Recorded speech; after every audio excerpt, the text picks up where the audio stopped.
Hi, today I want to share with you the way I solved the interlaced video rendering problem. I checked tons of YouTube videos and different Vegas Pro help sites, but none of them offered me anything that worked on my particular problem. So I decided to record this video to help those that have similar project settings as I do. So you can see those ugly lines appearing on the moving guitar player and the drummer's hands. Here's what I exactly did. Step 1. Right-click the troubled video clip, go to Switches, and then go to Reduce Interlace Flicker and make sure it's checked.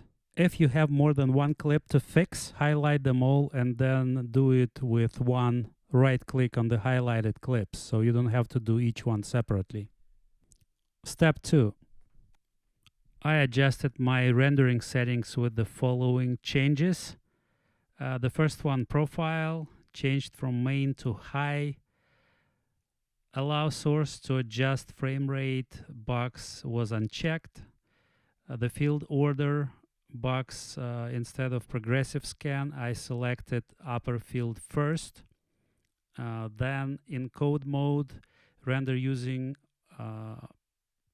CPU only was selected, and enable progressive download checkbox was unchecked. Let me show you the clip that was rendered with those settings, and as you can see, those ugly lines disappeared. It doesn't really matter what type of file you're rendering to. I did 4 tests, they all worked with those settings.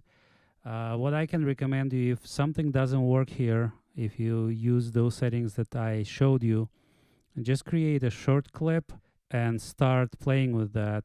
Check and check boxes, change different settings and see how it works. I spent a few hours until I bumped into those particular settings.